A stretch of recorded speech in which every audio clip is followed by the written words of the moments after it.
है कि जज की हिम्मत हो गई भैया। अमित शाह जी के राज में जहां जज लोया हो जाता है, किस जज की हिम्मत हो गई है कि इलेक्ट्रिक बॉन्ड ये जो है इलेक्ट्रल बॉन्ड पर इन्होंने जो है फैसला दे दिया है। भारतीय जनता पार्टी जो है तमाम तरह का जो इलीगल फंडिंग है वो इलेक्ट्रल बॉन्ड से करवा रही थी। राजनीतिक दलों में हड़कंप नहीं मचा है, बल्कि जो बेईमान लोग हैं जो बेईमानी से चंदा लेते थे ना, उनमें हड़कंप मचा है। आप देख लीजिए जैसे ही ये फैसला आया कैसे हताशा में भारतीय जनता पार्टी आ गई। आंकड़े सोशल मीडिया पर मौजूद हैं, किसको कितना फंड मिला, कांग्रेस की फंडिंग रोक दी। दूसरा आप देखिए बीजेपी में हताशा कैसी हुई है। जैसे ही रोका सारे कांग्रेस के इन्होंने खाते वाते सील कर दिए, यूथ वगैरह सबके खाते सील कर दिए। मोदी जी की भागवत जी की व्यवस्था है विपक्ष को मारने की, हर तरह से मारने की, उस व्यवस्था को ये कायम कर रहे हैं। इसलिए यह जो इलेक्ट्रल बॉन्ड पर जो ये सुप्रीम कोर्ट ने प्रहार किया। चुनाव आयोग की क्या भूमिका है भारत में? चुनाव आयोग की एक ही भूमिका है, येन केन प्रकारेण भारतीय जनता पार्टी को चुनाव में जिताना। जज ने ये फैसला दे दिया, मैं तो देखूंगा कि इस जज का ये फैसला आया है। भारतीय जनता पार्टी के तमाम फैसले गैर असंवैधानिक ही होते हैं, तमाम फैसले। इनको संविधान से क्या लेना देना? ये तो संविधान को ना मानने वाले लोग हैं। संविधान की हर दिन कैसे धज्जियां उड़ाई जाए उसकी तैयारी मोदी जी की रहती है। संविधान के हर पन्ने को कैसे बखिया उधेरा, कैसे प्लास्टिक से पैसा बना रहे हैं क्या? पैसा है यानी किसी का लेबर काम कर रहा है, उसके पीछे पैसा है, कहीं से तो आया, जाहिर है वो पैसा जनता का है। तो जनता को यह जानने का हक है कि आरटीआई से बाहर वो क्यों रहेगा। ये जो बॉन्ड है ये आरटीआई से बाहर क्यों रहेगा? क्या देश की जनता का पैसा है? देश की जनता को हक नहीं है जानने का? डॉक्टर साहब, कल सुप्रीम कोर्ट का एक बड़ा फैसला आया जिसको लेकर राजनीतिक पार्टियों में एक हड़कंप समझ गया है। जो चंदा ले रही थी अभी तक इलेक्ट्रो बॉन्ड के द्वारा, उस पर रोक लगा दी और गैरकानूनी बताया सुप्रीम कोर्ट ने। राजनीतिक दलों में हड़कंप नहीं मचा है, बल्कि जो बेईमान लोग हैं जो बेईमानी से चंदा लेते थे ना, उनमें हड़कंप मचा है। आप देख लीजिए जैसे ही ये फैसला आया कैसे हताशा में भारतीय जनता पार्टी आ गई। भारतीय जनता पार्टी जो है तमाम तरह का जो इलीगल फंडिंग है वो इलेक्ट्रल बॉन्ड से करवा रही थी, उस पर रोक लग गई। भारतीय जनता पार्टी को दिक्कत हुई है और किसको दिक्कत होगी? आप तमाम आंकड़े सोशल मीडिया पर मौजूद हैं, किसको कितना फंड मिला, कांग्रेस की फंडिंग रोक दी। दूसरा आप देखिए बीजेपी में हताशा कैसी हुई है। जैसे ही रोका सारे कांग्रेस के इन्होंने खाते वाते सील कर दिए, यूथ वगैरह सबके खाते सील कर दिए। तब जो है लोग कह रहे हैं बिजली बिल भरने का। सच्चाई है कि जो राजनीतिक पार्टी अभी आज की तारीख में ईमानदारी से काम कर रहा है वो कैसे काम करेगा? तमाम सोर्सेस रोक दिए गए हैं। पता चला कि कोई उद्योगपति जो है पैसा दिया कांग्रेस को, आरजेडी को, उसका जो है उसके यहाँ ईडी का छापा पड़ गया। तो तमाम तरह का यह जो खेल है, यह जो व्यवस्था है, मोदी जी की भागवत जी की व्यवस्था है विपक्ष को मारने की, हर तरह से मारने की, उस व्यवस्था को ये कायम कर रहे हैं। इसलिए यह जो इलेक्ट्रल बॉन्ड पर जो ये सुप्रीम कोर्ट ने प्रहार किया। चुनाव आयोग की क्या भूमिका है भारत में? चुनाव आयोग की एक ही भूमिका है, येन केन प्रकारेण भारतीय जनता पार्टी को चुनाव में जिताना। बाकी आप इस तरह के ईमानदारी के काम में चुनाव आयोग की कोई भूमिका नहीं होती है। वो तो पता नहीं किसको जो है लोया होने का डर नहीं है, किस जज ने ये फैसला दे दिया। मैं तो देखूंगा किस जज का ये फैसला आया है, किस जज की हिम्मत हो गई भैया। अमित शाह जी के राज में जहां जज लोया हो जाता है, किस जज की हिम्मत हो गई है कि इलेक्ट्रिक बॉन्ड ये जो है इलेक्ट्रल बॉन्ड पर इन्होंने जो है फैसला दे दिया है। तो ये भी देखने लायक बात है, क्योंकि आज तो इनके तमाम फैसले भारतीय जनता पार्टी के तमाम फैसले गैर असंवैधानिक ही होते हैं, तमाम फैसले। इनको संविधान से क्या लेना देना? ये तो संविधान को ना मानने वाले लोग हैं। संविधान की हर दिन कैसे धज्जियां उड़ाई जाए उसकी तैयारी मोदी जी की रहती है।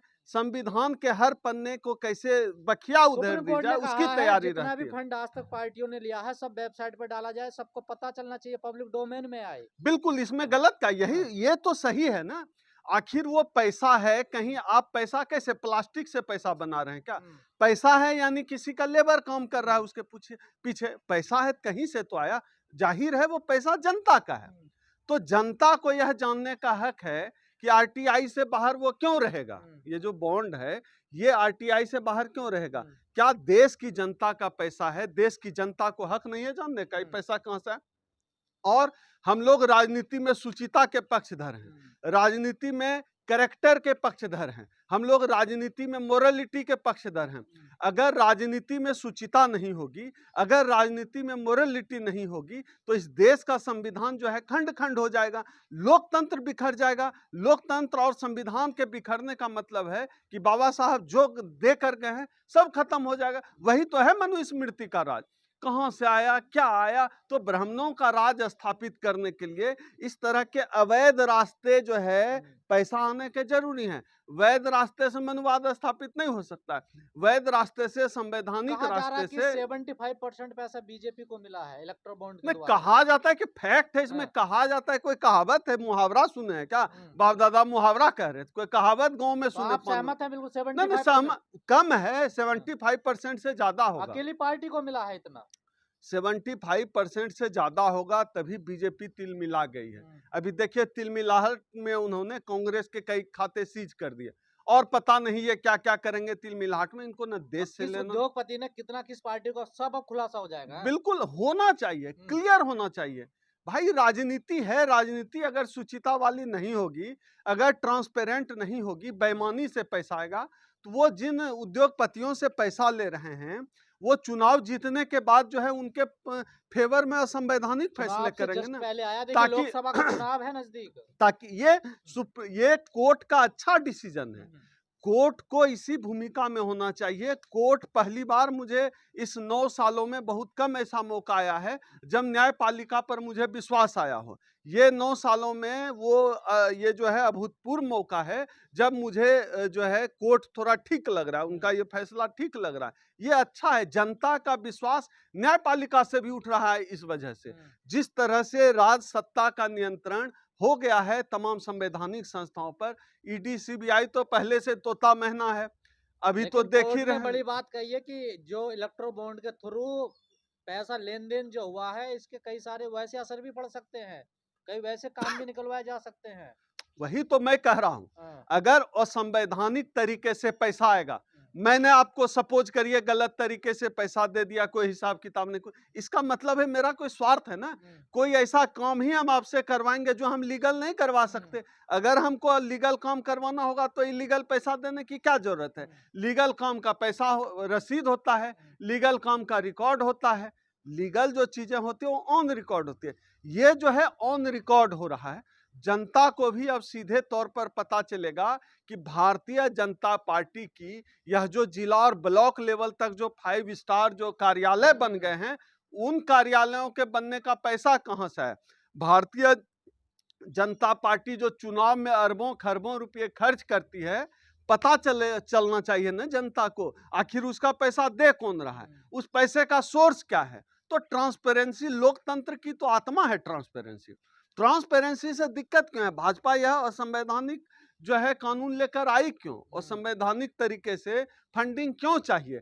डर क्यों लगता है? सब काम इनको चोरी चोरी से करना है। अब चुनाव आयोग को वेबसाइट पे डालना, सब कुछ देखिए किससे कितना पैसा मिला। बिल्कुल डालना पड़ेगा, और यह जनता के पक्ष में, और इसकी टाइमिंग बहुत अच्छी है।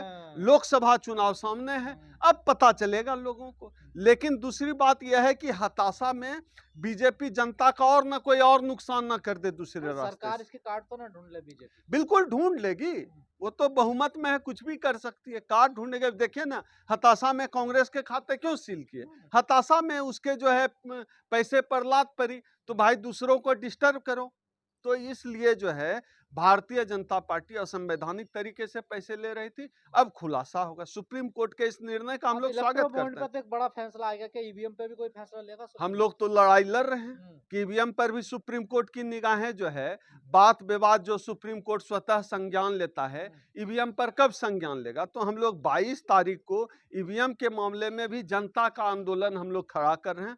आने वाले 22 फरवरी को हम लोग जंतर मंतर पर एक बड़ा आंदोलन करने जा रहे हैं। आपके चैनल के माध्यम से हम लोगों से अपील करते हैं कि 22 फरवरी 2024 को जंतर मंतर पर पहुंचिए। ईवीएम के खिलाफ लोकतंत्र और देश बचाने की आखिरी लड़ाई है, आप हिस्सा बनिए।